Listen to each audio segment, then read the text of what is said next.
Well, good evening, everyone. I'd like to welcome you to the Ferndale City Council meeting for Monday, September 9, 2013. Please rise for the Pledge of Allegiance. I pledge allegiance to the flag of the United States of America and to the republic for which it stands, one nation, under God, indivisible, with liberty and justice for all.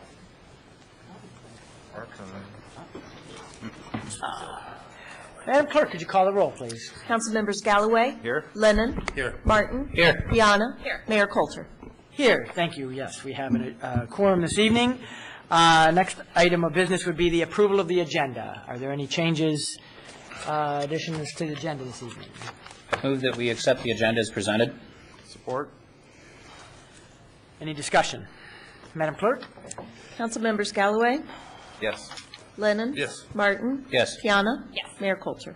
Yes, thank you. The agenda is adopted. So our next item on the agenda then would be presentations. We only have one on the agenda. I guess I should have done this when we amended the agenda, but I'd like to add a couple of things, if you don't mind, only because I see our County Commissioner Helene Zach in the audience, and I'll give her an opportunity to speak, and I also see a representative, a school board member, to speak on the school. So we'll let them have a chat with us after our first presentation, which is a flooding update from our DPW Director, Lloyd Curtin. I know Scott from Giffords-Webster is here as well. So, Lloyd, you want to Sure. give us an update on the flooding situation? Good evening, Mr. Mayor and Council. Good evening. As you have said, I have invited both our water supervisor, Dan Harper, and the city's civil engineer over there. consultant from Giffords and Webster, Scott Ringler, here. And I have 3 short slides and a 4-minute video that will let you know everything you ever wanted to know about sewers. All right. Maybe even, and if you don't want to watch the video at the end, it doesn't bother me. So no offense will be taken. The slide that you're looking at is a slide. The yellow represents all of the areas that were TV'd and cleaned prior to 2009. The magenta color is all cured in place pipe, CIP as we refer to it. So it's really a like new pipe, state of the art, what we call the gold standard. So as you can see, the city has been very aggressive in replacing its pipe. Some of the infrastructure is, in the neighborhood of 100 years old. And so taking this aggressive measure was not cheap, but it was a wise thing to do based on the age of the infrastructure. And when I was provided this information when conducting the research into the recent flooding, I was quite pleased to see the improvements that have been made over the years. The next slide that I'm going to show you, I apologize. The green highlighted area, when we first got calls of flooding a couple of council meetings ago, that was the area, and you could see how large it was, that the DPW, really went in and thoroughly inspected those lines, jetted and cleaned, in some cases multiple times, the lines. And also, if you recall, when I spoke to you about the area that was getting flooded at that time, I mentioned that it was new pipe and that it would be unusual for it to be something on our end, especially after we had spent so much time inspecting and cleaning it. Well, what we found out will be evident here shortly, but let me advance one more slide. The Jewel snapshot that I provided is just a blown up area that was reporting flooding of the Jewel Street area in Silman. If you look at the top of the map, that's Silman Street. The next street down is Jewel, and the area, what happens is that sewer main runs between the 2 blocks in the backyards, and so it serves some homes on Silman and some homes on Jewel. The complaints that we got were on the western portion of Jewel, and this will give you another view of that same area, thanks to Google. What we see is the heavily treated area and the 2-block area where we receive the calls. Now, at this point, what I'd like to do, which I'm going to show you a very short video 3 or 4 minutes. It's going to be a representative example of what we've been finding in the areas where the flooding has occurred. And it's actually quite surprising. Dan, would you mind?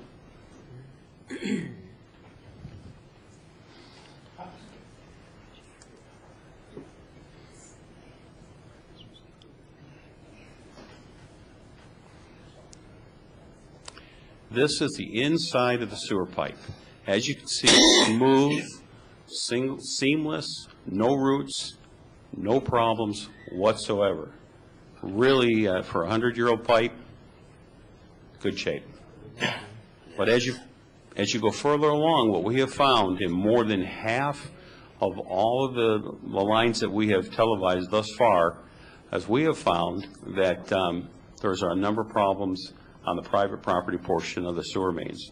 Particularly what's happening as it's coming up now to see, this is actually a root ball sticking out of the lateral line, which is private property, into the city's sewer main. Now, how in the world they managed to use their sewers without having a problem before now is a surprise to me.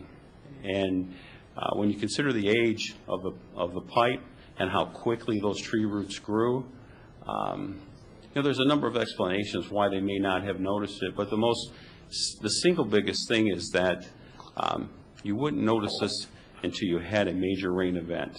Once you had a major rain event, the pipe could no longer store the water because there's a certain amount of feet between the home and the sewer main, and typically it's a 6-inch pipe. Well, that 6-inch pipe itself will hold a given amount of volume of water depending on how long it is. So if somebody's in their home and they're using the facilities, washing dishes, clothes, and that sort of thing, the pipe will slowly fill up.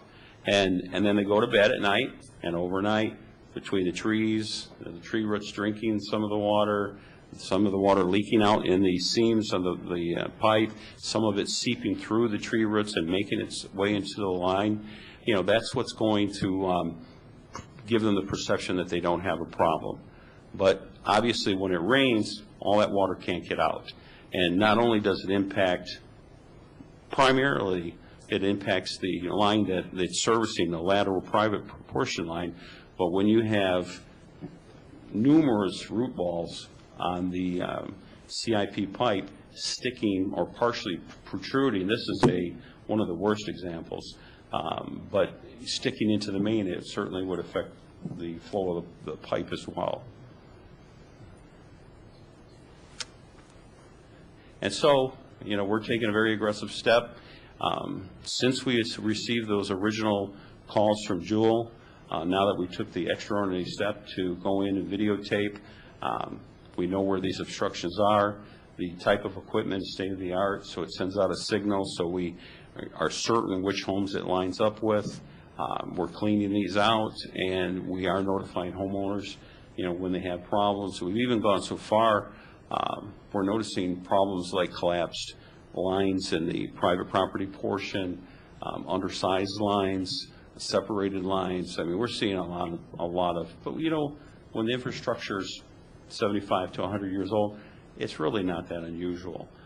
So we're going to continue to notify homeowners what their concerns might be, and any of the roots that we find into the system, we're going to be cleaning them out. In fact, we're going to televise Jewel for probably the 3rd time tomorrow to make sure that it's completely clean from end to end.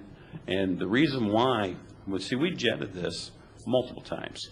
And what happened is when the jet goes through there, those tree roots are very resilient, so they kind of bend out of the way, the jet goes through, operator doesn't perceive any type of obstruction, it comes out at the other manhole, all is good.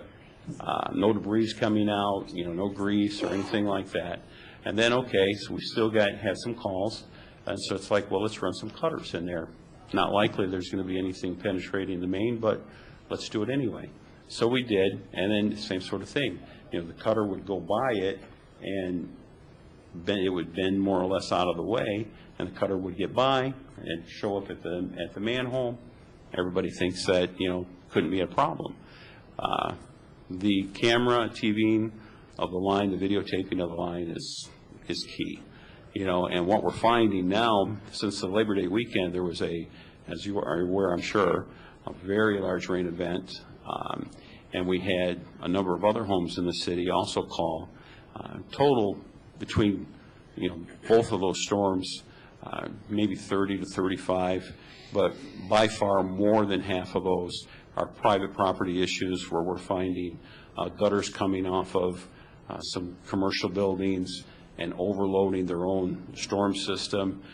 We're also finding that they were perhaps built improperly, and it just took a large rain event for it to show up. And then, we found some condos that had their sump pumps discharging into their parking lot, which was basically recirculating the same water over and over, and they flooded it multiple times. Those are all issues that aren't related to the city. But, once we find those problems out in the field, we're going to work with the property owners to try to resolve, provide information to their plumbers, and assist, by allowing them to utilize the video that we find so that they know exactly where to go. Also, when the homeowners go, in particular, we found a couple of lines that were actually collapsed. And so the sounding device that they use to the videotape will also give us a measurement that we can provide the homeowners or property owners, plumber or contractor, so that they can conduct a job and know right where the problem is, and perhaps make it a little easier and perhaps a little less expensive. But I'd be happy to answer any of your questions, and we've resolved by far more than half of them, as I said. And the other ones, anytime, anywhere, there's a major rain event, you're always going to get a few calls. Many of them are, please check the system out, just to make sure it's not something, on your end, and so we do that. Yeah. Thanks, Lloyd. Are there any questions of Council Lloyd? Yes, please. Sure. Through the chair. I just want to make sure that all the homeowners that have called the city with a problem have been notified, and that they know Absolutely. what their responsibility is in terms of fixing it, but they also know what the city's responsibilities are in fixing the city lines, like removing the balls. I have personally called every person that has filed a complaint or requested us for assistance. Not all of them are resolved yet.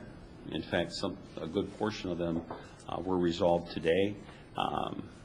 Not wanting to provide partial information, I wanted to wait until we get the contractor back out to televise the lines so that I know that it's 100% done.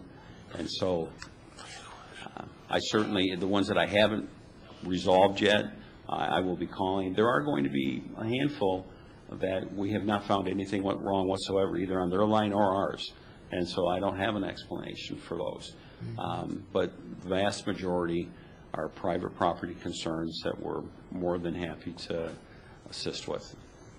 Mike? Lloyd, did you find any problems with any sewer, any city issues at all? Oh, yeah. I mean, we had some of the older mains that were not lined. We found that there were some roots that were penetrating the city's sewer mains.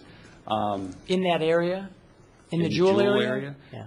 Very little in the, there's one gap between, if you notice the slide, there was an area that was not lined. There were some roots in that area, but nothing that would obstruct the flow to the degree that we were seeing. The problem really centers around the tree roots protruding into the main from the laterals. Well, I appreciate your resilience in this matter, you and your staff. Thank you. Did a very good job. I have a follow-up Oh, I'm question. sorry, Will we yeah. be lining these parts of the sewer that are not lined?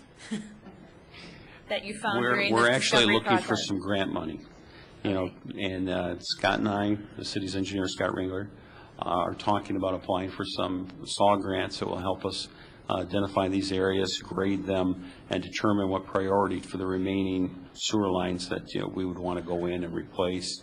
Really it's going to be a matter of just determining of what's left, what is the highest priority to replace. in terms of this area or the city in totality?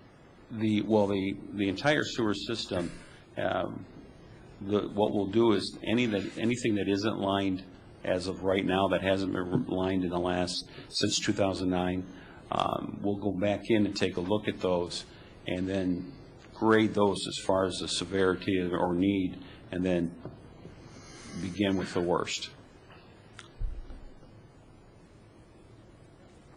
Dan? Sure, thanks. Can you talk about your ongoing maintenance plan, though? I mean, this certainly when there's events we respond and look at, and there were more houses than just Jewel Street. Not that this isn't important that had flooding last Friday, but on an ongoing basis, you had this nice graph that showed. Obviously, we were very aggressive in our cleaning for 2013.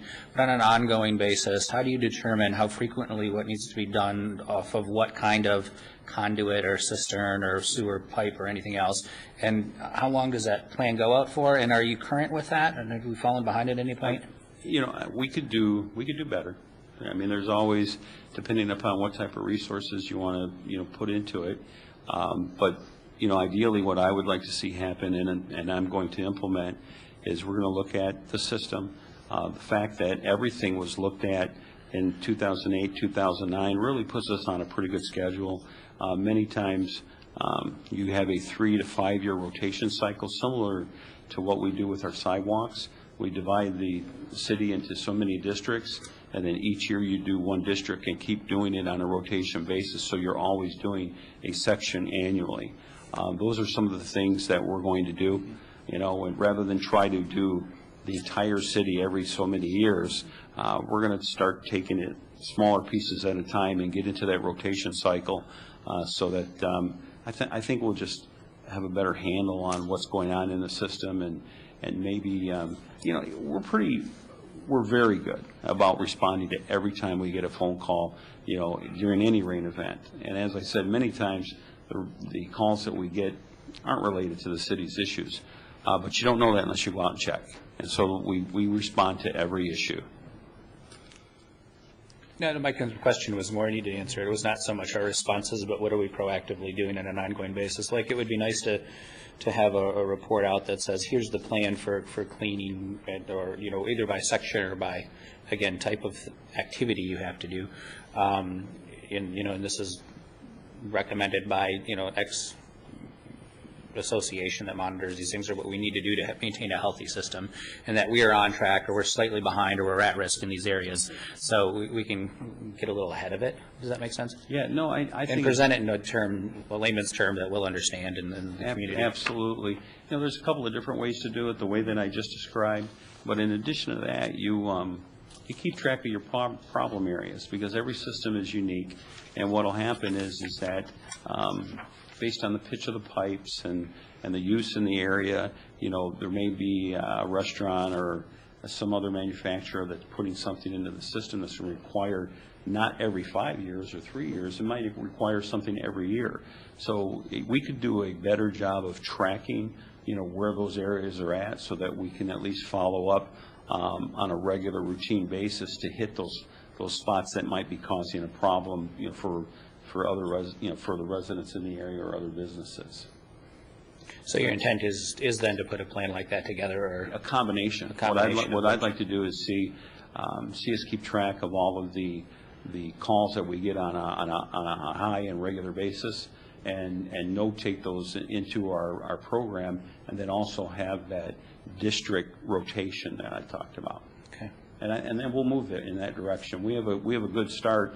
I mean, just the simple fact that we cleaned probably 20 or 25% of the system already this year will put us well ahead. And so what we'll do is, and also I'll be talking to the city manager about setting up some sort of probably do so we can get a better price on the equipment to televise these lines. It's so expensive. It's in the hundreds of thousands of dollars that it makes more sense for us to lease or rent or have a contractor come out. And what we'll do is we'll maybe set up some sort of a bid arrangement, and then turn around and have maybe a 5-year commitment in those 5 cycles that I talked about, 5 districts. I'd be really interested as you develop your plan and get there for you to bring it back here so we can just kind of watch it. And I'm envisioning the scorecard thing where we can watch, our progress. Thank you. Scott? Oh, no, I think someone in the audience might have had a question. I have a question. First of all, I wanted to thank Lloyd for taking the time to put that presentation together. One of my questions is the video that he showed, that was a root ball going into the city sewer, correct, from a property owner sewer? So what we were looking at was the city's main sewer line, correct? Yes. Okay, so that would show then that there was blockage on the city's main sewer line, correct? Partial. Partial, yeah. So if you had a combination I of that, would call it an obstructive flow. that would be an obstructive flow. So whose responsibility, if you have a partial flow in that situation, is it to maintain that?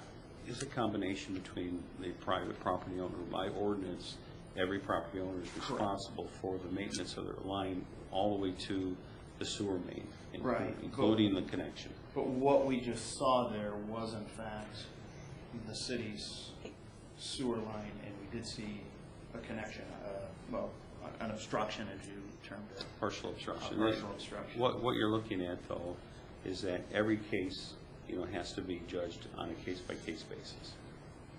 Right, but what my So- concern is, But I mean, you're not suggesting that a homeowner's lateral line that collapses or somehow fails and the roots grow into the city side, that the city should be responsible for fixing the homeowner's lateral? not the homeowners, but what about the adjacent homeowners whose property backfills them? You're saying that the city Say- should ask, Say I have a perfectly clean line and then the water backfills into my house, and I have a perfectly clean line, as a hypothetical example. and what's the question?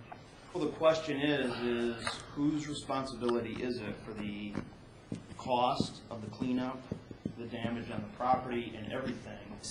So, Right. so my understanding, and correct me if I'm wrong, Lloyd, but we're encouraging the homeowners to file a claim with the city, right? Within 45 days of the episode. And then, as we determine whether this was the responsibility of the homeowner or the responsibility of the city, those things will be investigated. And those that are determined to be the responsibility of the city based on the criteria that you use will be able to apply under the insurance of the city. So Okay. we may not be able to answer tonight each individual property whose responsibility it was, but we encourage, I do believe we encourage every homeowner who had an incident or an episode to file a claim with the city, and then as the determination is made whose responsibility it was, we'll It's just we'll my concern work through is that. what happens if you have homeowners that are not taking care of that has obviously a Yep. horrific effect on other homeowners resulting in 4 floods in less than Thanks, thank you. And is it also my understanding that you guys are going to stick around in case there's any residents here that want to talk specifically about their specific properties? You and Scott and Dan will be where? That was the intent. If Okay, anyone's- is that anyone going interested in to, if getting there's more people information, interested, if there are individual happy to. homeowners that want to talk specifically about their, okay, great, awesome. Can we use the conference room, or Yeah, where do you we've suggest we actually, go? if he's going to meet everybody in the hall and take them upstairs, we have a computer. Oh, set we got up a so he can computer show upstairs pictures so and we can actually monitor your, okay, so after this presentation, which we're almost done, Lloyd and Scott, and I think Dan, will be willing to sit down and discuss with any homeowner who's here their specific issues with their I properties. guess I have one follow-up question. What is the city's timeline and plan for cleaning out that main line so I can destroy my basement? stuff. Sorry, no. We will televise it tomorrow. It's already been done. Okay, Say fantastic. something so bad. But I want to televise it one more time to make sure none of those resilient roots that I talked about are, in the line. But we've been up and down so many times that I would be surprised if there's anything. Okay, so. But tomorrow morning, the contractor will be there So tomorrow morning, all right. to televise it, and he'll Good. give us the okay, and we'll have the video to prove it, and everything should be good. So we'll let you ask him, yeah. Is there any other questions of council about this you're done with your presentation, right, Lloyd? That's, no more videos, no more, okay. All right. Mr. Covey. Thanks, Mayor. Just real quick, I wanted to ask Lloyd, since you were talking about the issue about factoring out of the catch basins. We had 5 homes on West Breckenridge and on Withington have sewer backups the same weekend. and we have a big catch basin at the end, at the foot of West Breckenridge. And I wondered what your timetable is for vectoring those out and whether it has been vectored out for a while. And I asked, sir, because one of the homes had leaves come up as well as the brown water. And then I wanted to ask, too, about City Hall being flooded. I heard that City Hall flooded and some of the police department, so I was wondering if that was something that you could address as well. Thanks. I don't have specific information as far as the catch basin cleaning schedule, but we do vector catch basins out because we have a combined system, and you saw the large area that we cleaned already this year. The process for doing that would require us to also vector out the catch basins as we go along, because what you do is you jet from one manhole to the next, and then you vector it out. So we have been doing some of that. As far as your other question goes, as City Hall, there was a very large amount of water that came into City Hall. I was here that night along with both chiefs, and we were trying to investigate the problem. It hasn't been determined as to what it is. My understanding after doing some research is that it's actually happened several times. And I suspect there's a failure in the roof drain somewhere. The building is approximately 50 to 60 years old, so I assume the roof drainage system is also that old. And the way that this building was designed, those drainage pipes come into the walls and connect to our storm system, our sanitary system. And so I suspect, although I have no proof of it as of yet, but when we all three put our noggins together here that night and were dealing with the issues at hand, it came out that there might be a separation in that roof line somewhere, or perhaps it's rusted and it has a hole. And so we're gonna look at hiring a contractor to put a camera down the line and try to find out if that's the case or not. So we get one with the right equipment and with the right length, and if we find that there's a separation somewhere in the drainage system that's allowing that water to drain into the cavities in the walls, we should be able to put a sounding device on that camera so that we can locate it inside the building, open up the wall at that location, and make the repair. That's all hypothetical at this point. Yeah, let us know, yeah. I was going to ask you also, several of us got questions from one of the churches in town who had some pretty serious flooding. Have you been in contact with them, and is there? We have. Is there an update on that? We've been working on it. Yeah. Do you want me to give it here? Briefly, just. What we found is a combination of things. We found that we're in the area of the flooding. There was has a large roof line, and there was a number of gutters that were draining into a catch basin. And that is also in the area of the flood. Very clear that it overwhelmed, the amount of water coming off the roof into that catch basin overwhelmed the catch basin, and it overflowed into the basement and caused quite a bit of flooding. And then there also, farther down the line, we have found, not to as great a degree, but some problem with the restaurants that are discharging into that line. They may not be doing as good a grease removal, with their grease traps as they should be, because when we were over there televising and jetting and cleaning, we found, a good amount of grease in that line, more than should be there. And so all those factors combined, resulted, I think, in some of those problems. And the simple fact that, particularly over Labor Day weekend, it was probably, certainly at least a 10-year event. On my trip into town here, once I got on 696, the freeway was flooded by at least 2 feet of water. I mean, it was quite a rain event. All right. Thank you, Lloyd. And so I want to invite again any residents who would like to talk with Lloyd and Scott and Dan about their specific issues or about the job that they're doing in general. Why don't you meet them out in the hallway, and I know they'll be happy to talk more specifically with you. Thank you. Thanks for coming. All right. Other presentations. Amy Butters from the Ferndale Public School Board is here to give us an update on what's happening at the schools. And she even has a picture, so we love you, that. Mayor. Hi, Amy, how are you? My picture's not as exciting as the sewer video. Yeah.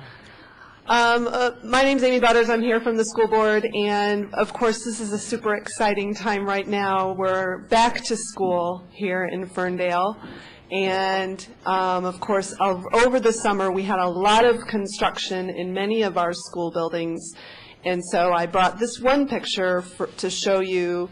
At University High School, they now have an actual working kitchen and a real serving line for their cafeteria, for their students to have hot breakfasts and hot lunches. This is new at University and also new at Roosevelt.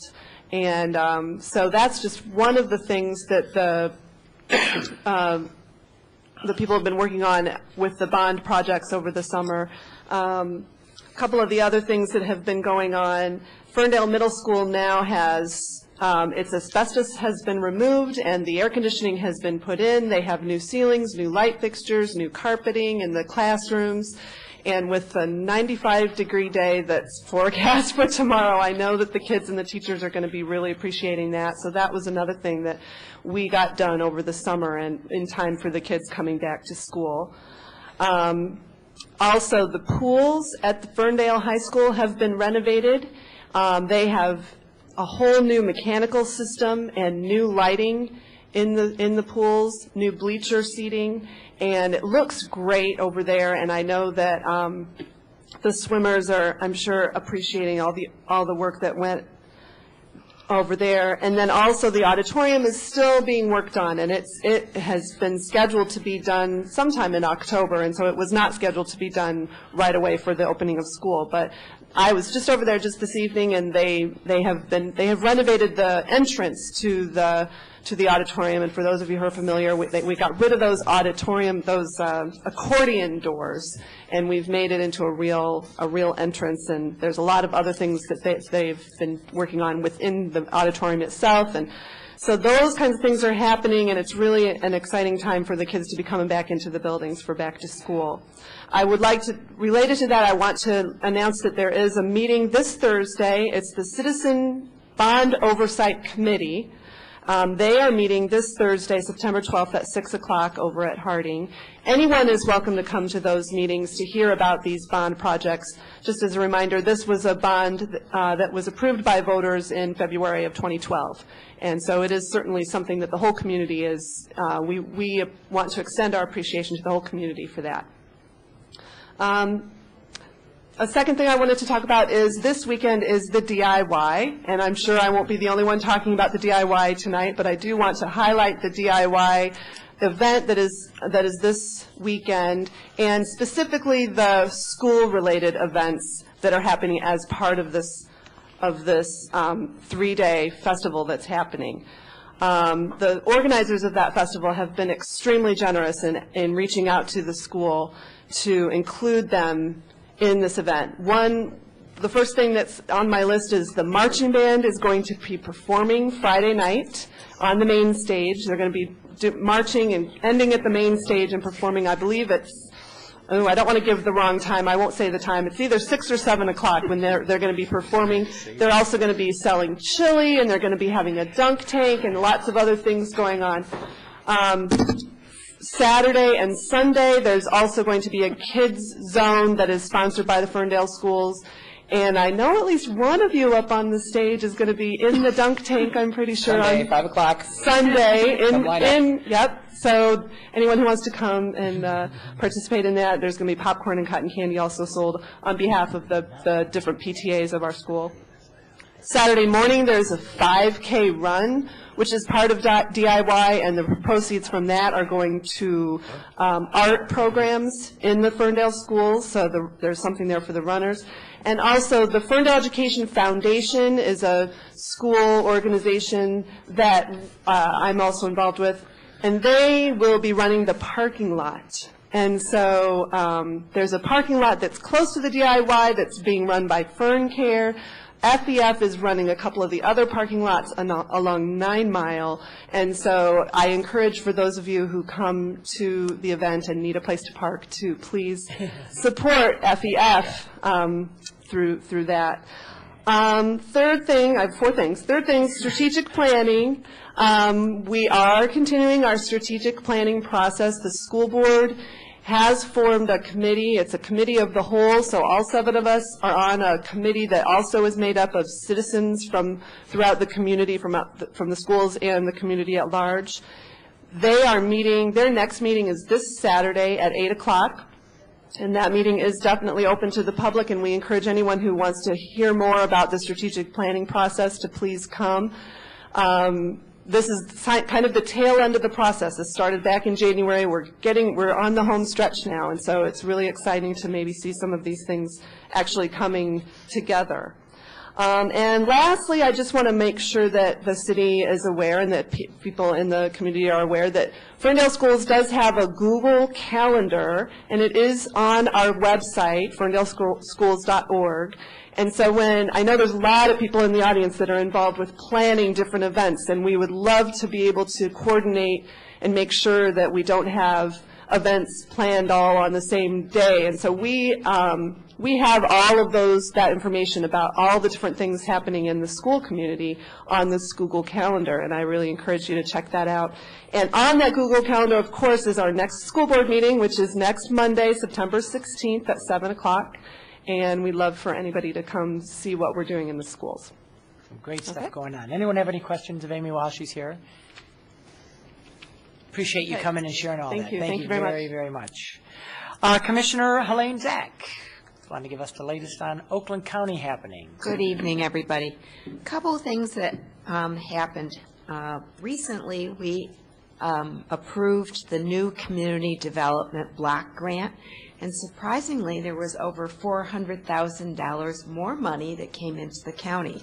And that's good news because some of that money will be distributed by formula into Ferndale. So it's always nice to have more money, and we don't know what's going to happen next year, but we'll grab this while we can.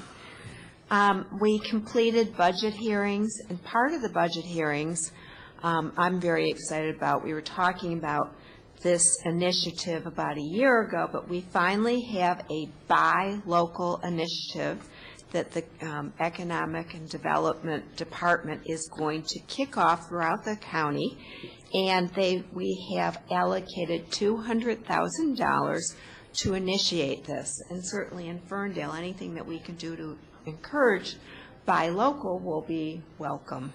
So more to come, and it's supposed to be kicked off by January 2014. Right. So we're not going to drag our heels this time. I do want to address animal licensing. I have heard from many people and city administration. We've spent a lot of time investigating what happened. So lo and behold, there were some animal census workers that came out from Oakland County that were knocking on doors and giving out citations for people who didn't have licensed animals. And licensure is actually a good process from the standpoint of protecting public health, regulating animals, so forth. But the animal census workers came out after the deadline for the license. And where licensing is normally $7, they did citations that required $30. So I didn't understand it. City didn't understand it.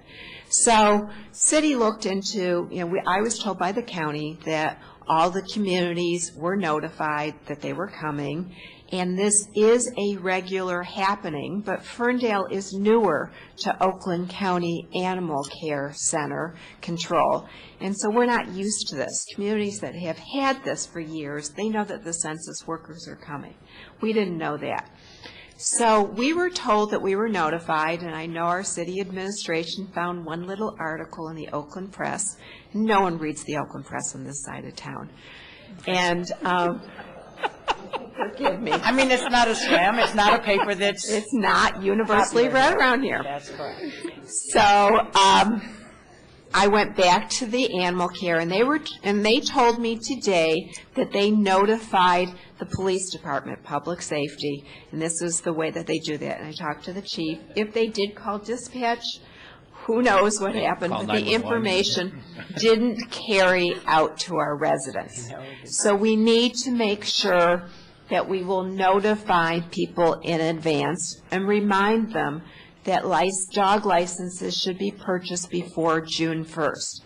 Unfortunately, I couldn't do anything retroactive. Tried, I asked, say, can we suspend these or go back to the $7? I couldn't do anything on that. So I just wanted to explain, I'm sorry that it happened this way.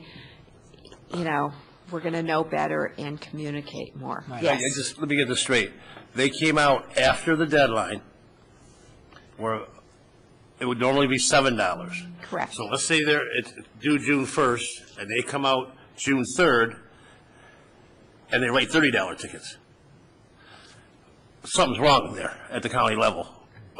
Did you go in front of the board? How high did you go? Well, I just got the information from the Director of Public Services today about how they notified. And so it is not okay. We are working with animal care closely so that we have policies and procedures that are communicated. Well, I encourage any of our residents that got one of those violations to contact that director. And I encourage our city manager maybe to sense. Helene, do we know how many people were That's cited? absurd. I don't know that. That's No. like a bank charging me for a fee for a check I haven't even wrote. I don't disagree with you, so. April, do we have any sense of how many residents were cited? I think a lot of them were warning tickets to encourage people to, I think the point was is They that didn't actually get- came. So they didn't so get the instead 30. they would have had it before the deadline, it would have been $7, but it came after, so now the cost to get the license was $30, right? Sherilyn, is that correct? Correct. So I think that is the issue. So we had quite a spike in licensing. Do they do this every year? Yes. So We'll make And- we never heard anything about it And last do year. they- I knew nothing either, Do they pick a certain section of the city each year, or do they do the entire city? How do they? I don't know, but I need Okay. to investigate I don't further and disagree. report back. I don't disagree Yeah. and see how it's run, and again, policy procedures. You can license, as the owner of 2 dogs, both licensed, you can license your dog up till June, and you're 7. supposed to do it in January 1, but you don't get into any trouble. The fee doesn't go up until June something or other. So if they came out the day before the deadline, they couldn't issue you a ticket for anything because you hadn't not complied. I don't think anything, there were right? tickets that were getting. There were citations, Yeah, like warning. ones. Just warnings, not The actual. issue is, if I understand, it's not a $30 ticket. It now costs $30 I'm to sorry, get a it's license a, passed. yes. The fees It's a went up. warning, you need to license your dog. It's now going to cost you $30 Okay. Which it would instead have of been had they 7. come by or not, Absolutely. so. We'll make sure that staff, now that we know, we'll make sure too as well to coordinate with the animal control to ensure that we have Yeah. proper notice That as we well. start communication January 1st, letting Yes. residents know it's time to Absolutely, get that this your- is coming, your an animal license. care And license. we appreciate Commissioner Zach has been trying to research how, because we had asked around and we had nobody had received the notice, so we appreciate her trying to figure out where that No, came from. So in the Absolutely, we future- appreciate your help on this. We're not trying to beat up on you, but it's No, but crazy. we don't want this to happen again. We want it to be smooth, That's right. communication, and Thank so you. learn from it's a learning opportunity. We have a lot. So, one final thing, again, I spoke to another resident yesterday, and I've heard from lots on the animal care and animal control center, and we are working on this matter intensively. Tomorrow at Public Services Committee, which I serve, we are having a hearing with experts. We hope to address at least the first of 3 resolutions that were introduced in February that were buried. And so, we're moving forward. So I just wanted to let people know that I feel better about what's happening. Thank you. Any questions for me? Thank you. No, Thank thank you. you. Thanks for your work. I didn't mention this before, but I see Chris Hughes in the audience. Does that mean you have a DDA update for us? Of course. Come on up. Tell us what's happening in downtown Ferndale. Thank you. It's like getting cuts. I appreciate it. Good evening, Mayor, Council, and everybody at home. Chris Hughes from Ferndale DDA. We just have a couple of short notes from downtown Ferndale. Of course, everybody knows that this is Art Fair weekend, and Ms. Butters addressed the DIY very wonderfully. We want to also invite everybody to come on over and see us. We'll be in the pedestrian alley from noon till 6 p.m., and we're asking people to leave their print on downtown Ferndale. We're going to be decorating the seat wall that's in there as you go through that eastern alley. There's a planter box that's built up against a wall, and we're going to be taking handprints, and for a donation of $5, you put your handprint on there, and we'll keep going till it's full. Is that the alley behind Dino's? Correct. Yeah. The pedestrian alley in there, and it's part of our continuing effort for, number one, raising campaign and raising funds, and for adding some color and art to downtown. In conjunction with that, we'll also be installing, I don't know if you remember last year, we did we painted some car hoods in conjunction with the Heidelberg project, so we are finally going to install those in that alley. So it's going to be a pretty cool little thing altogether. It'll raise funds, and we'd love to have people come out. It's $5 to put your palm on there. For your family, it's $10 for the whole family. So come on out and leave your print on downtown Ferndale. We also would like to remind people that the art fair is on both sides of Woodward. So the Funky Ferndale Art Fair will be on the west side, and the DIY on the east side. It's going to be a great weekend. I call it an art fair takeover of our downtown. It's a great way to come down, enjoy art, shop, support local, buy local, and have dinner and stay for 3 days if you want to.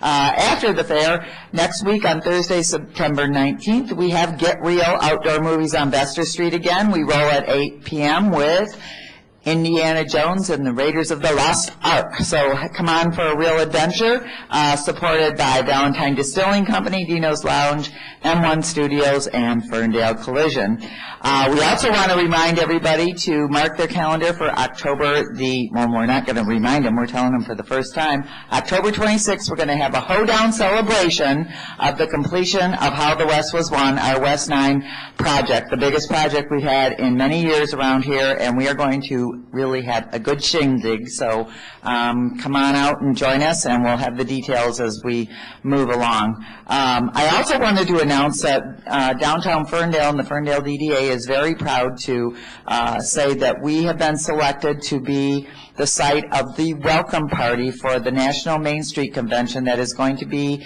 in Detroit, coming to Detroit in May of 2014. May 17th, the nation will be coming to downtown Ferndale, and we're going to welcome them and show them what a great American Main Street looks like. So we want everybody to come on board. We've got lots of things that are going to be planned as we continue to plan this big party. We know we're going to get a lot of out-of-town guests in downtown, and we're very excited about that. Of course, all the details all the time at downtownferndale.com, which, by the way, has a new look. We relaunched our site. We're updating it daily. Things are a little old, but we're getting the old stuff, we're getting off, and new stuff on. So that's it. Thank you very much for letting me go. I saw your new website the other day. Beautiful. Thank you. It took a while, but it's there. Thank you. They always take longer than you think. Thanks, Chris. All right, that concludes presentations. The next item of business would be call to audience. Call to audience is the audience's opportunity to speak 3 minutes, up to 3 minutes now, 3 minutes at a time for up to 30 minutes now, more time if needed at the end of the meeting, on anything that's not on the agenda, because when we get to that portion of the agenda, you're allowed to speak to it then. So come on up, give us your name and your address, and 3 minutes is yours. Hello, everyone. Wanted to let you know that we are very excited that we're working hard, the Ferndale Community Foundation, for the Taste of Ferndale. Taste of Ferndale is going to be on October 23rd, which is a Wednesday, and it's going to be at the Loving Touch. All proceeds and donations will go towards our grant program, and currently the Ferndale Community Foundation has given out over $75,000 worth of grants to our local community organizations. But we do have something that we need to request from the council and the mayor. We found out that the community calendar that's now through the Ferndale City website, you can't just go on there and place an event, we have to get the approval from the council. So would you please give us permission to go on the calendar for our event? I'm looking at Joe. I don't think that's accurate, Judy. So, Joe, Okay, what I is... just found this out yesterday, so I wanted to... Not sure that's accurate, but Joe, why don't you tell us how you can get an event on the city calendar? Well, the event calendar is for city council approved events, or I'm sorry, special event committee approved events or city council endorsed events, such as the Ferndale Pub Crawl, which would be an endorsement by city council. So the issue is we have to have regulations so the calendar can't become overpopulated with events. The problem is when you put an event on for one organization, you really have to put one on for any organization. So we have the basic criteria of just any event that's been approved by the Special Events Committee or that is officially endorsed by the City Council, such as what I understand the Ferndale Pub Crawl is. If I may. When did we, let me just ask, when did we approve the pub crawl as an event? I'm just curious how that process worked. I don't recall doing that. Huh? Yeah. Well, but I would, through the chair, if I may, I would ask, I mean, there are certain community groups, though, like the Ferndale Community Foundation, that actually used to require council presence on its board of directors that pump money back into the community in many grants. So I would entrust the city manager's office to make a decision if they can go ahead and put some of those events on there. I understand the need to control, absolutely, but I certainly don't think every group that wants to add to the calendar should come to council. Well, just so that you have a better understanding of where we're coming from, is that we as a group, we're trying to get together with these other groups such as the schools and the DDA and the chamber and everything else, and we were really excited that the city had put together a community calendar, which is supposed to have layers of every event going on so that we don't have the same two events back to back or on top of each other and everything else. But if that's so, we need to go in another direction, I believe, with this community calendar, because we were going to put together a community calendar and work with these other organizations to do that. I'm hoping that it can be a lot easier than having to get permission.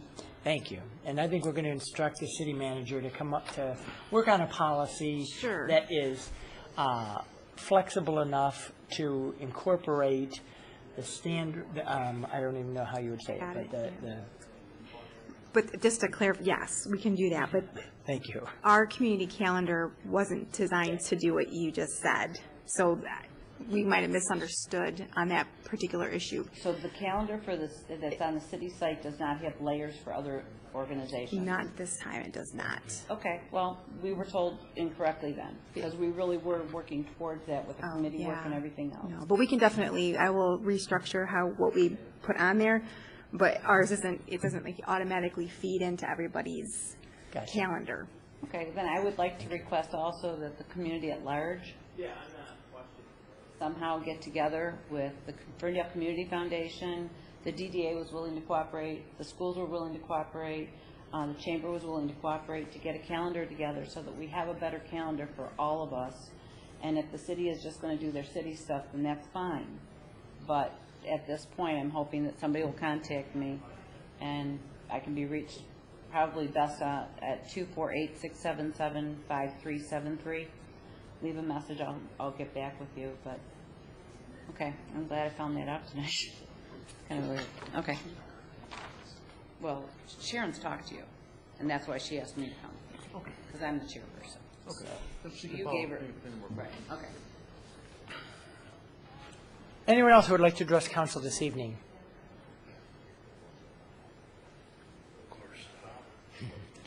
Come on. Yeah. Good evening, sir. Good to see you again. Opposition. Yeah. Paul Kish, 707 West Hazelhurst. This is the letter that I received from April Lynch regarding the letter that I had read to you. It's dated May 13th, 2013. Dear Mr. Kish, thank you for taking the time to write a letter regarding the water department. I apologize you had a frustrating experience with our staff. I am pleased to see that you were helped by our finance director, Jane Marie Hughbanks, and I appreciate your effort in letting us know. I have shared your letter with City Council and Ms. Hughbanks. I apologize, I have put your letter in your file and failed to forward it on. I am fortunate it was brought to my attention so I can rectify this situation. Again, thank you for your time and effort to bring that to our attention. My question to April Lynch is, what is this file that you have on me? I don't. It had been, you had sent a ton of, quite a bit of information that you requested, and you'd written it in different, you had the report that you had delivered to us. I put it in there. Oh, okay. Yeah. Okay, I didn't know what that, Yeah, what no. that meant.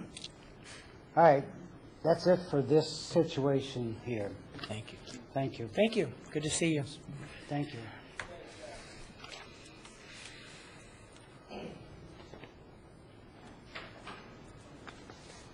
Good evening. Good evening, Carl Rosenblatt on Camborne. And I spoke last week about a situation with the new construction. And I'd like to find out, are there any members that approved the site plan here tonight, or is the developers? The planning? On the planning commission? Yes, the planning Yes. commission approves it, and I'm the city council liaison to the planning commission. Okay, I have 5 different questions here. I'm going to try to get Let me through just them say, as this quick isn't a as back and forth. You get 3 minutes to say whatever you like, but this isn't Okay. a Well, Q&A session right now. All right. One thing I'd like to find out, I was given time to talk with April Lynch to answer some of my questions. But I noticed that the minutes of when she said that the plan was approved, it's a done deal, and everything was taken into account, but it shows here on item number 4 that under public hearing it says none, and under old business it says none for Wednesday, March 13th, 2013. And so I would like to propose, well, my main question right now has nothing to do with the site, but with the process. Why is it that the public was not made aware of this site and what was going on?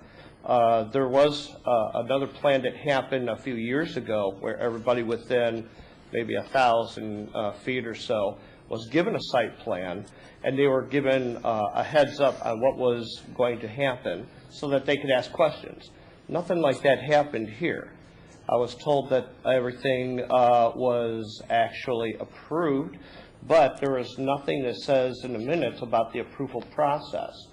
And if I may, I'd like to read that in the approval process, it says improvement should have a satisfactory and harmonious relationship with the development on site as well as existing development in the adjacent vicinity.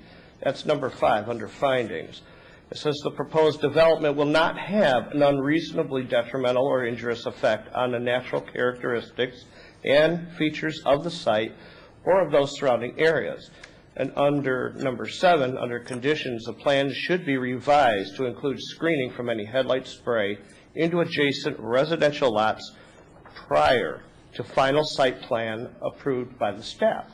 I got the impression from Ms. Lynch that it's a done deal. I looked at the plan, and it does not provide screening, but yet they decided, like, well, maybe we'll add a few more feet of wall to help with the condition. However, every other parking lot, they are allowed a wall that's continuous to keep it from being hit by headlights at night and also noise reduction. And yet, it seems like Camborne's not going to enjoy this. It's going to be pretty much open, and there's going to be a dumpster that's going to be right in front of our eyes. And I also wanted to find out what one criteria was the motivation to have it set on that particular spot. I understand that the standard thing is, oh, everything was looked at, everything was considered, but it doesn't say why that spot particularly has some sort of significance as opposed to other spots, which would have been much more, first of all, convenient for themselves. I looked at where they have new telephone poles, And they're not saying where they're going. Are they going on the private property or on their property? And, You're- you know, Yep. so there's a number of things that I would like to, you know, questions. So will these be answered later on? Thank you. Derek, I don't want this to be a rebuttal point per point, but could you address the process of how residents are notified and how the folks in that area have and had input in this project and projects like it? Thanks. Thank you, Carl. Certainly. As the Planning Commission is aware, I believe, any site plan, there's 3 different versions of an approval process that can take place. First one is an administrative approval. Certain site plans that have less than 10% expansion can be approved by the staff without ever appearing at all in front of a public body. The type of site plans that go to the Planning Commission and potentially City Council involve either a permitted use or a special land use. A permitted use is a technically compliant review by the Planning Commission and approval by the Planning Commission. The use is permitted as a right on the site, and the only questions dealing with the site plan are those of technical compliance, setbacks, lighting, ordinance issues. A special land use does require a public notice, and a public notice or a public hearing is actually a formal or legal process that takes place as defined by ordinance. Anything that is a public hearing, which I believe the previous development was, has a technical ordinance requirement for notice to surrounding residents. It's 300 feet, and it has to be noticed in a paper of record at least 15 days prior to the meeting. Those are the technical notice requirements. As staff, excuse me, we do not have the ability to arbitrarily make up notice requirements for individual projects. The Ferndale Avenue Shops, the project the resident is referring to, or Mr. Rosenblatt is referring to, is a permitted use. The uses on the site did not require any type of special land use approval. It was not a rezoning, which also requires a public hearing. There is no notice requirements in any of the city's policies or ordinances for a public hearing or a public notice, which is in lockstep with almost every other community in southeast Michigan. Public notices are usually reserved for special land uses, rezonings, and other notices where there's a discretionary review done by the Planning Commission and Council regarding the impact those uses have on surrounding residential or other uses. In this instance, when a zoning ordinance makes the determination that a use is a permitted use, it has already made the determination through that ordinance that as long as it fits within those technically compliant boundaries, that it is only a matter of making sure that those dimensional requirements are met and that there is really no discretionary review of the project. Now, of course, with any site, and especially with this one, anytime you have an urban infill site or a suburban infill site, you have impacts to the surrounding residential. The Planning Commission is made up of 9 residents of this community who all evaluate that site to make sure that those technical requirements are met in the best possible way and have the least impact on all of the surrounding residents, not just one adjacent or 2 adjacent or one side or the other. In that review, things like trash compactors, lighting, screening walls, other things are always required. The findings that were referenced just a moment ago are standard findings required that the Planning Commission make any time they approve a site plan. Now, those findings have to be met by that 9-member board in reviewing the site plan. It might not mean that it is the perfect development or that the final decision as far as the layout of the site is least impactful to everybody who surrounds it. But when weighing the push-pull of all the things that go on a site, that's the findings that the Planning Commission have to make. And certainly not every resident has to agree with them. And in most cases, anytime you approve a site plan, there's always going to be a disagreement about what is the best way to make those findings. In this instance, there was the question that was asked about how they came to this conclusion. Things like traffic access, truck access, loading and unloading, underground storage, proximity to surrounding residential, which there is residential on all 3 sides west of Woodward, had an impact on the decision the Planning Commission made to put the trash location in the location they did. The original proposal called for a open dumpster type situation. And because of the tightness of the site, and Ms. Piana can correct me if I'm wrong, I believe it was the Planning Commission who requested and got the applicant to agree to a compactor as opposed to open dumpster to try to offset some of the impacts that this would have on the surrounding residents. Is the final location the perfect one for everybody? Absolutely not. I would never make that argument. But I can say that the Planning Commission, I think, did a very thoughtful and thorough job in reviewing all the components of the site plan and where everything needed to be to make it work as a whole. So that's what went into the decision as far as notice and everything else. Staff can't make a determination to notice individual projects arbitrarily. If the Planning Commission or Council wanted to change the notice requirements associated with a permitted use, that's certainly something the Planning Commission could take under consideration. Thank you, Derek. You're welcome. Is there anyone else who would like to address the City Council this evening? All right, seeing none, we'll close call to audience and we'll move on to the consent agenda. Consent agenda are items that we consider routine and enact in one motion unless something is pulled from the consent agenda by council. Let me read that this evening. Item A of the consent agenda is the approval of the minutes of the regular meeting held August 26, 2013. Excuse me. Item B is the approval of the October 17, 2013 as an added event date to the pre-approved special events permit for Get Real Movie Night as detailed by the Director of Special Events.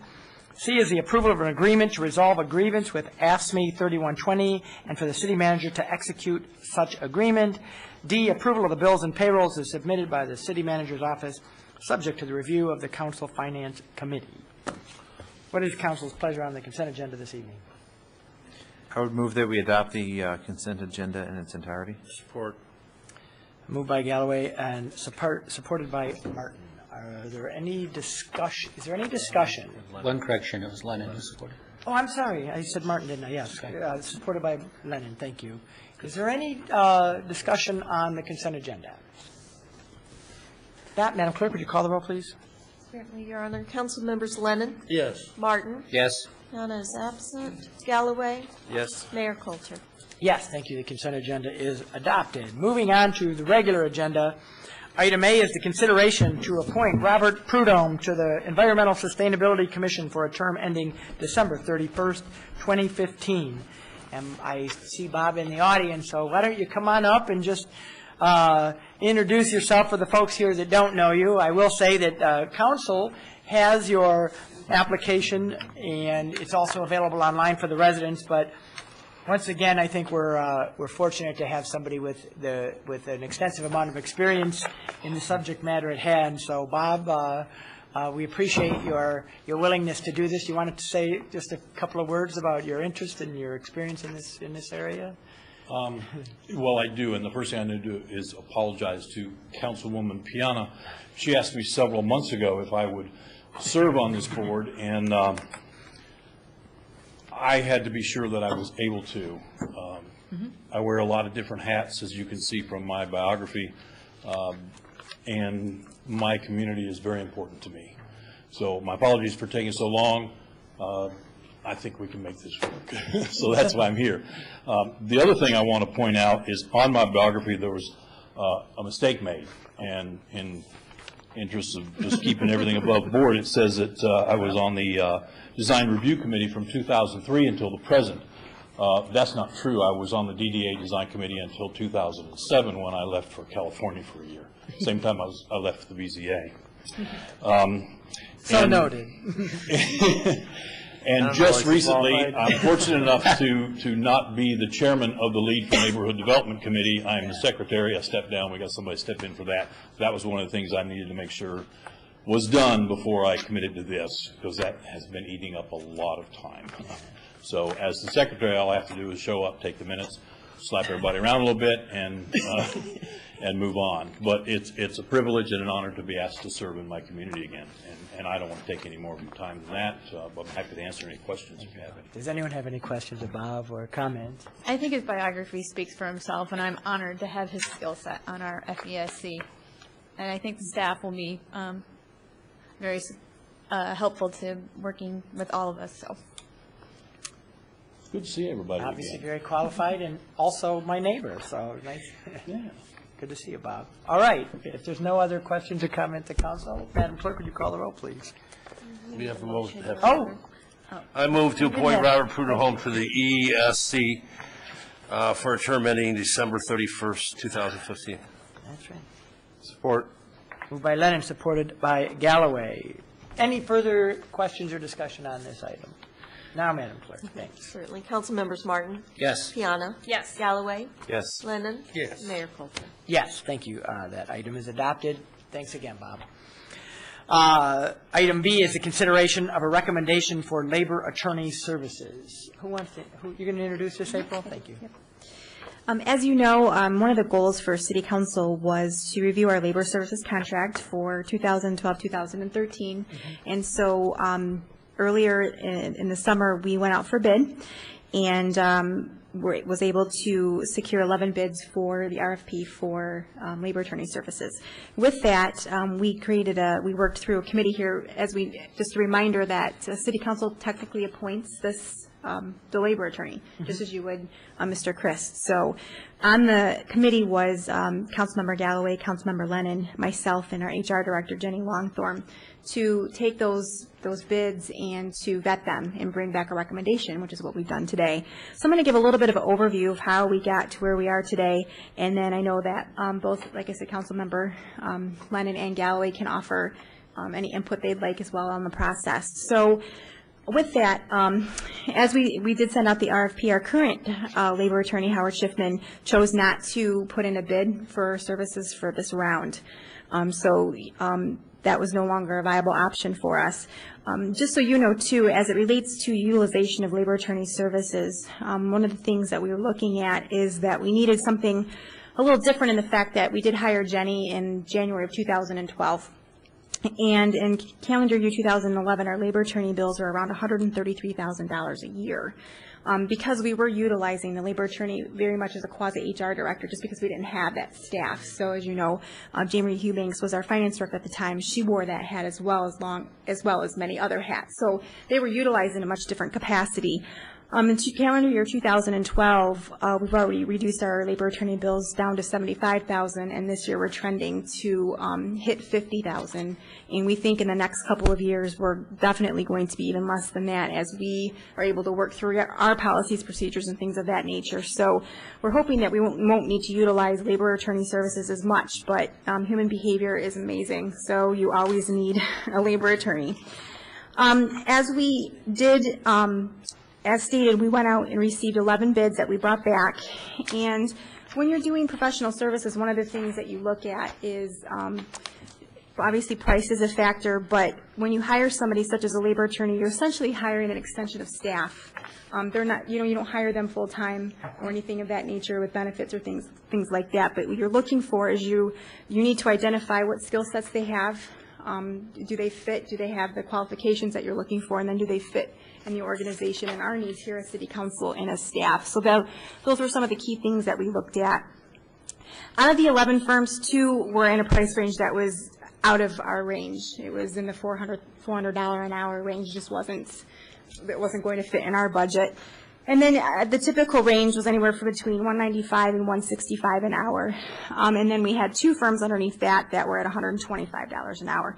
The 2 firms that were, again, the 2 firms on the top were out of our price range, and the 2 firms that were at the bottom of the price range just did not have the experience that we were looking for. The communities that they had were smaller.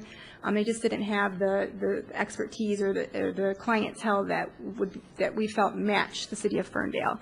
So we were able to narrow that down to 5 firms that, again, range from about $165 an hour to $195.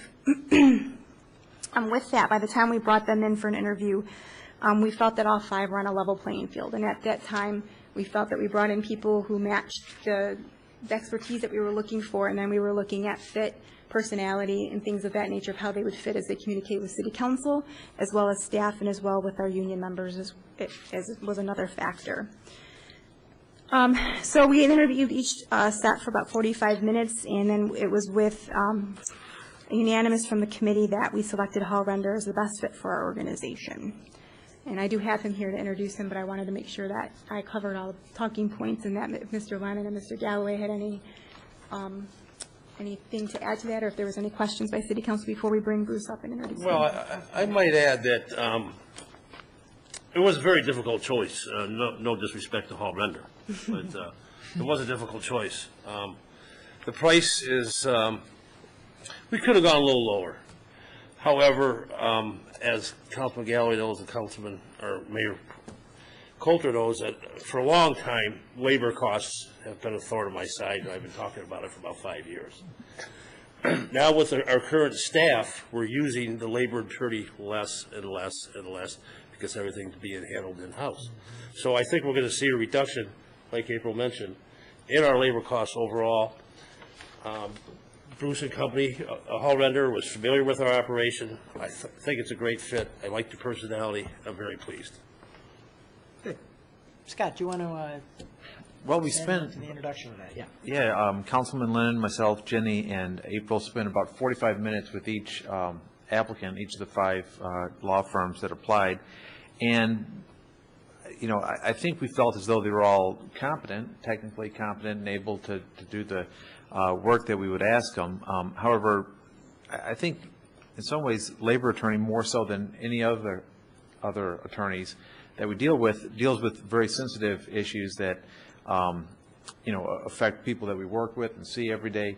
And for that reason, we wanted to make sure that there was a very good fit with the personalities in our HR department, with upstairs, fire and police departments. And after 45 minutes with these folks, we just had a sense of comfort in that we'd be able to work very well on issues that are sensitive, discharge of employees, different labor issues that come up. So, you know, the attorneys that work for them, I think will work very well with the city and provide a superior product. And I think when you get along well with your attorney or with your client, it makes for a lot more efficient use of attorney time, and I think it's going to be a good relationship should we approve them. All right. Before we have sort of questions and discussion, we need a motion. I'd move that we appoint Hall Render as the City of Ferndale's labor attorney for related services commencing immediately. Support. Moved by Martin, supported by Galloway. Okay, other comments, questions? Yes. Of council. Yes. To the chair. Can you talk a little bit about the percentage increase for the increase in hourly rates for the contract? For 2014, it's 3%, and then 2015, 1%, and 2016, 1%. So what was the sort of reasoning that went into those price increases? Because that's going to increase the hourly rate, obviously. Sure. It's just part of all of the firms that had turned in their request or their proposal all included rates, so that we knew how we would be able to budget for that. So that was Hall Render's proposal as it relates to their rate changes. And this is a one-year contract? It's do we just do one, right, don't we? I think we started with one. It's a 3-year. It's a 3-year contract. With, again, notice to exit if it's not working. But I should say we have some experience with Hall Render. They've stepped in at a very difficult time earlier this year and worked with the city, and I think folks are generally happy with the results that we got. So I'm not extremely concerned that we're not going to find that working relationship good in the future. But if it does, in fact, change from what we know, there is this exit clause.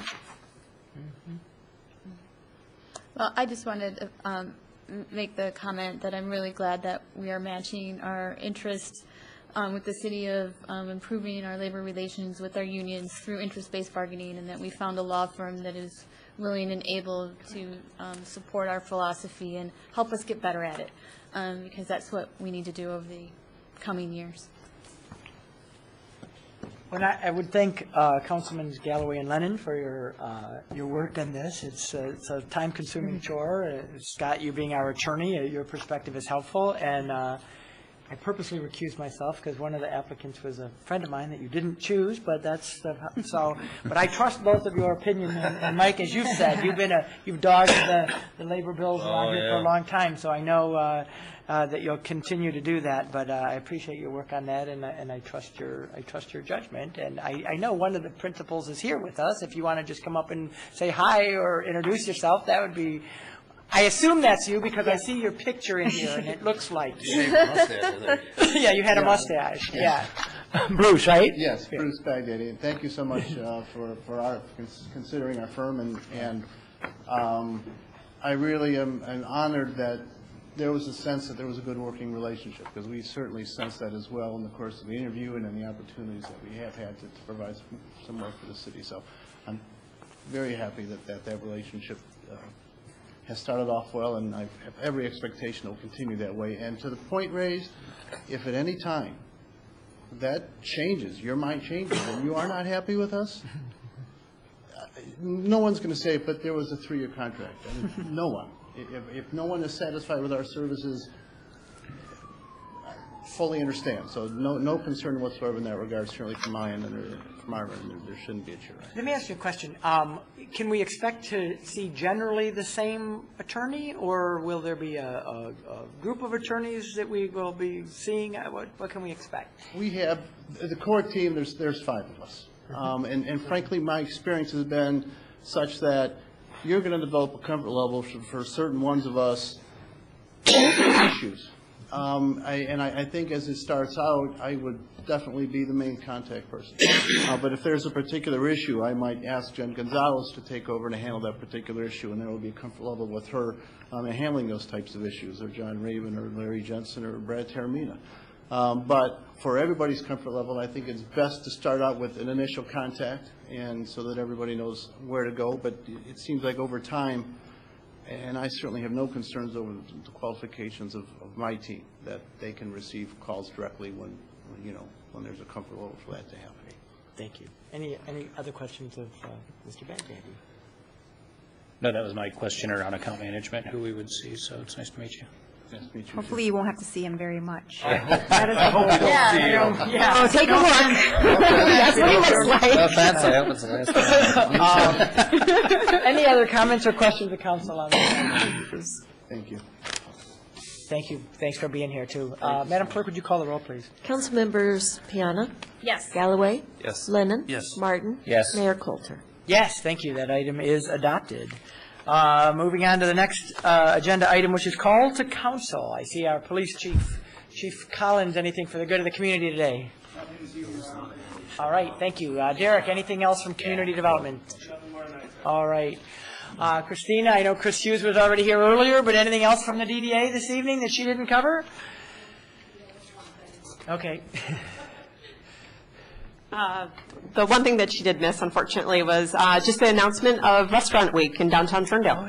We're going to be doing that October 7th through the 13th, so put that on your calendar. And the website for that is FerndaleRestaurantWeek.com. So check that out. Right now, we actually, through the chairperson, she is launching an art part as part of the Restaurant Week. So those who are looking, or who are artists and would like to compete in the competition, definitely check out that website, because that will give you all the details on how to get involved and be a part of the arts. So, and then other than that, I just wanted to open up any other questions regarding how the West was run. I know Chris already mentioned we're going to do a little bit of hoedown on October 26th, but we're looking at October 25th as being complete. So it's really exciting news, and we're just trying to get businesses ramped up and ready for all the great stuff that's to come. And Christina, you said the sidewalk is getting ready to be poured. Is that coming up Yes, soon? they're starting pouring this week on the sidewalks on the south side, and that will happen for the next 2 weeks to complete. And that will really help get the people back down in that section. Yeah, That will help absolutely. The last few weeks. Councilman Martin, you have a question? I did, just real quickly. How are we doing against the proposed schedule and budget of the project? Budget, I can't speak to the budget as much. That's a little bit more Lloyd and April. But in terms of time frame, we're looking very good with the time frame. We're right on schedule. Even with a couple little rain delays here and there, we've done really good in terms of moving this along. The landscape materials won't go in until after October 1st, but that is par for course with MDOT rules. And also just for for livability of the plant materials that you put in. So at that time, you'll see the plant materials go in as well as the streetscape materials, such as benches and bike racks and the light poles and so forth. So we'll soon again have light as well. Thank you. Thanks. Thanks, Christine. And as for budget, I believe we're still on target. Boyd and I haven't had a conversation in a couple of weeks, but last I knew we were still on target. Yeah, So so I'll we could double- just get an yep, I update will. by next, Yep. that'd be cool. Thank you. Jenny, anything from HR? No, all right. The fire chief is here. Anything from the fire department, Chief Sullivan?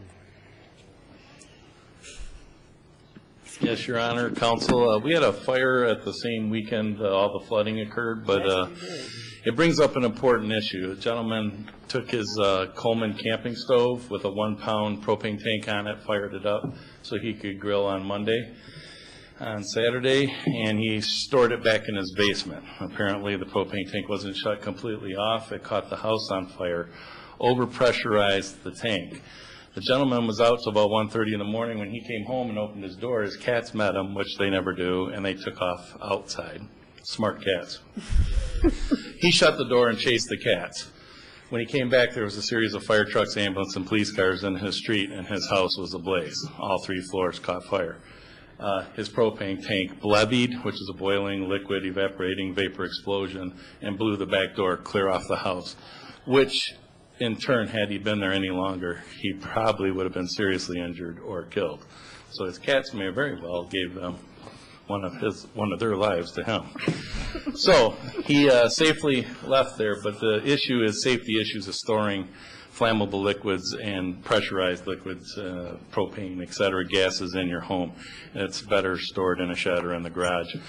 For those very reasons. And if you do have a device that you have to store in the house because you don't have a shed or garage, you should disconnect it and check the tank for leakage before leaving it as a stored device. So again, it was a odd happening, and we'll eventually get a picture of the tank posted for safety up on the website, but the fire marshal has it as evidence after the investigation.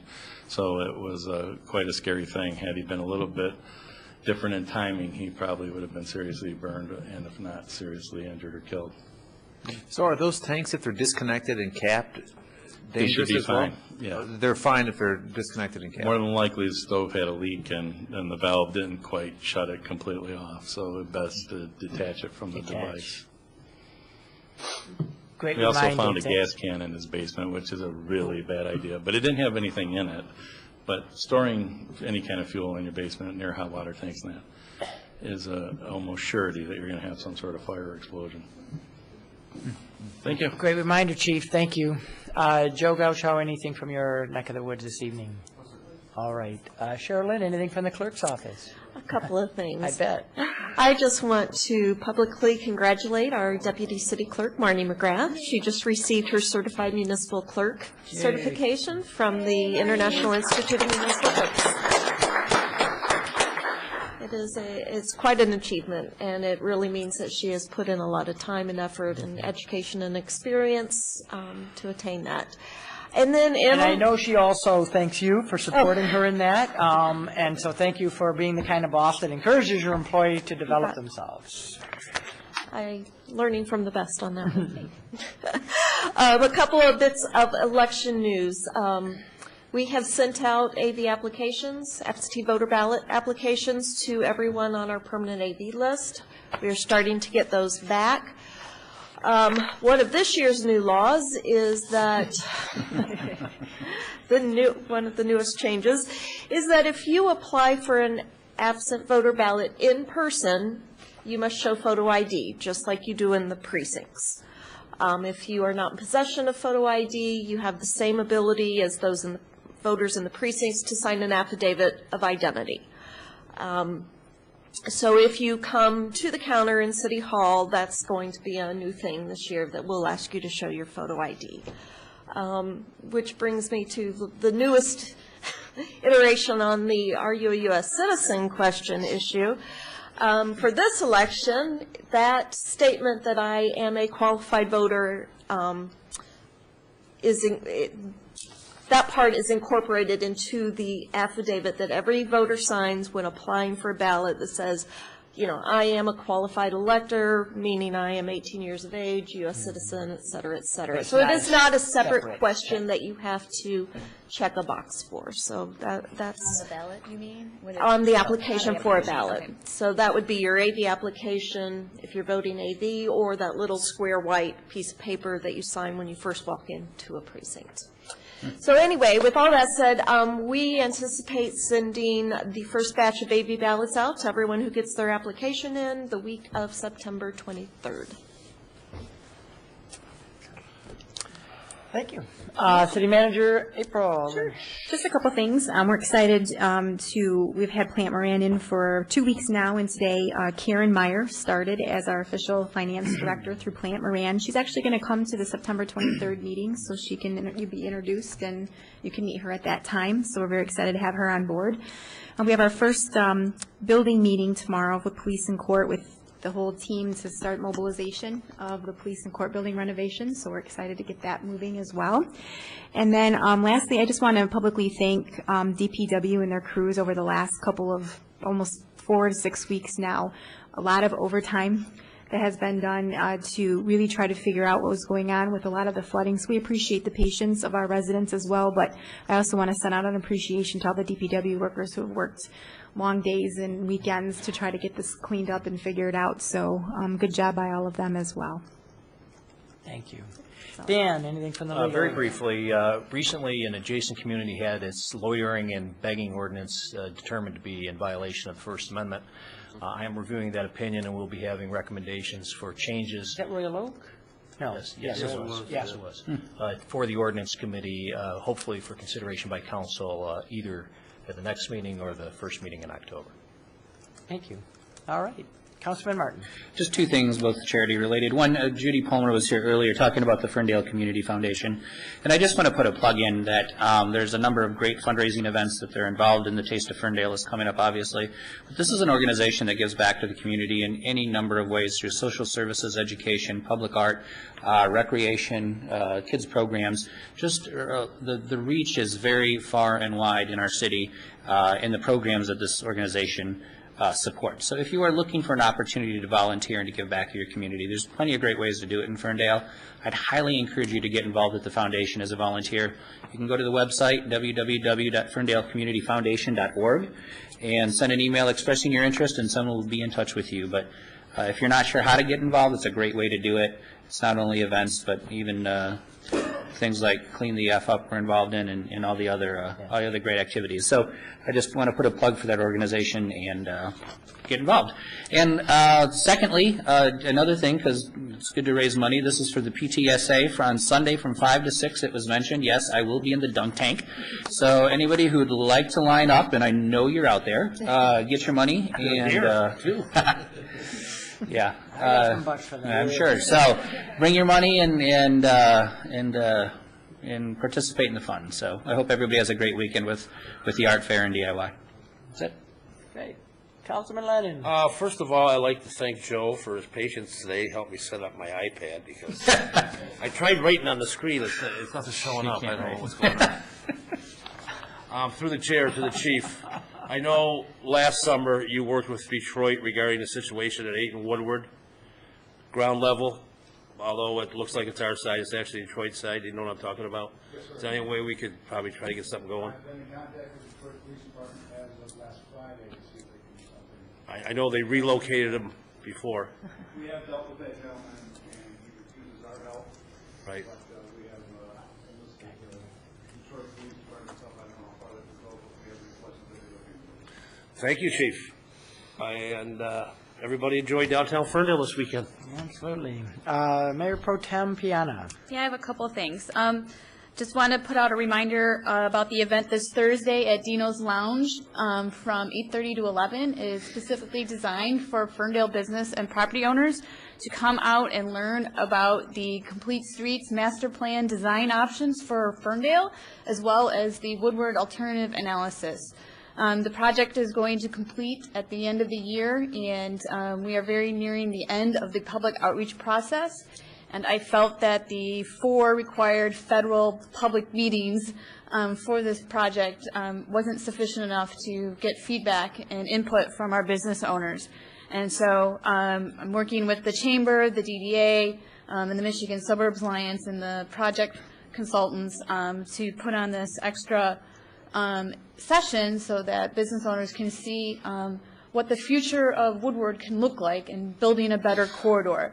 And so if you know any business owners, property owners, not necessarily on Woodward or 9 Mile, because a lot of business owners located on Hilton and elsewhere are really supportive of transit and want to be involved in this process. So they can register online at www.ferndalebiz.eventbrite.com, or you can go to the city's event calendar, I think it's on there, or the Facebook page, and learn more about it. Also, I just wanted to let people know that I will be at the the Street Fair DIY 5K run. I did the color run, mostly walked it, but I have been working hard to do the actual run part. So I encourage anybody on council to join me if they're not in a dunk tank. Because the one in the dunk tank is not running a 5K. Oh, it's a great cause. And then, I think I did well.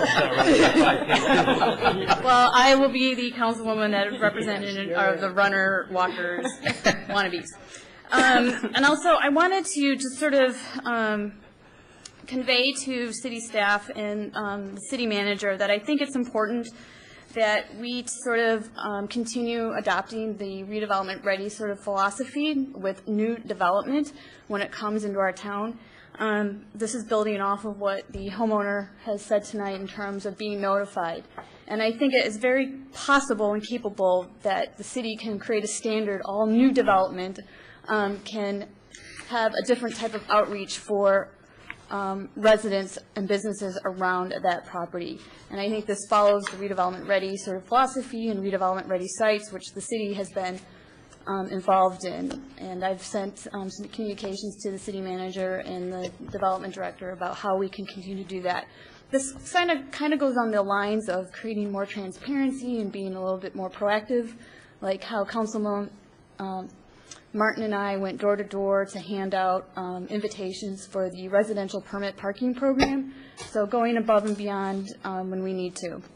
And then my last announcement is that I would like to say happy anniversary to my husband. It's our 7th anniversary tonight. Aww. And I've been very happy to spend it with my second family, which feels like my second family a lot of the time, with city council. So I've been together with my husband 14 years, but we've been married 7. So.